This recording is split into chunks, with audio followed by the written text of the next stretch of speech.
Played Mark Hebden the other day on Lichess. Grandmaster Mark Hebden, legend, King's Indian specialist, Grand Prix attack. Very tough guy to beat. And, okay. Trumpovsky, e4. And Hebden goes for the big center.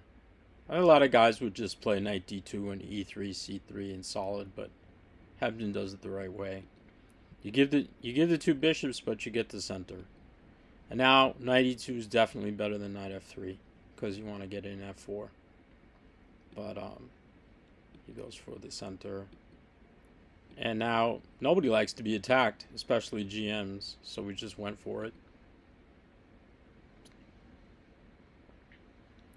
Strange move. Here probably d5 is stronger, just to sack the pawn to get some open lines.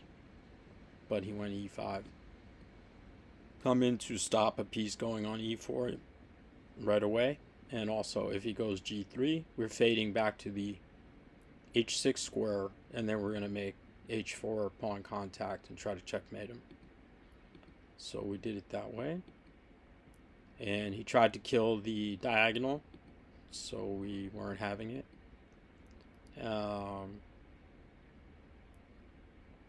I can't play en passant because he, freezes game. He gets to go queen f3 and he's threatening f7. So better to take and go for h4. Even though we hang g4, the point is he has to take back on g3 to hold h2. But then the queen is on the g line, and all I have to do is take on d4, and that threatens a fork on e2. He'll have to go knight c3, and then I'll probably castles and rook g8. That's what I envisioned right away. And now bishop c5 first, because the king is a little messed up. Develop some pieces, and of course we clear the rook.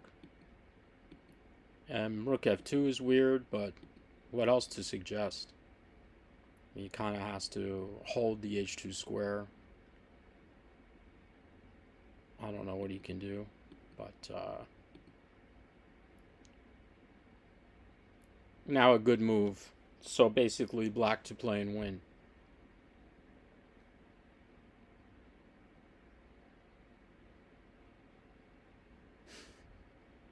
Yeah, knights go backwards.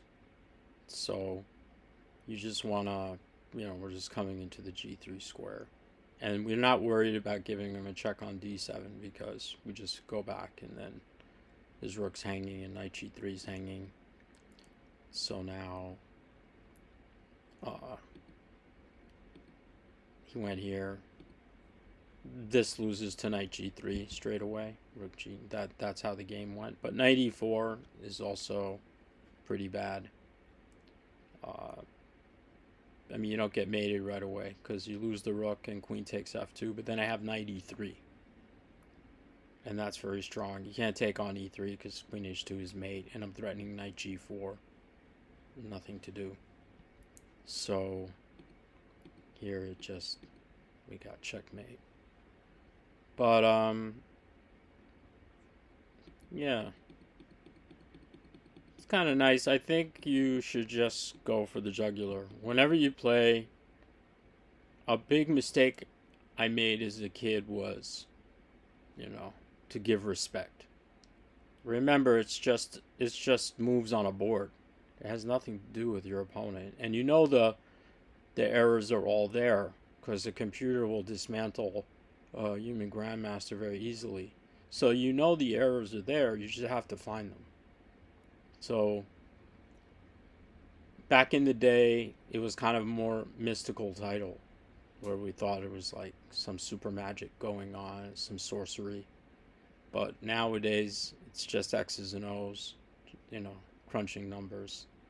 And that takes a lot of the emotion out of it if you just focus on the patterns and counting.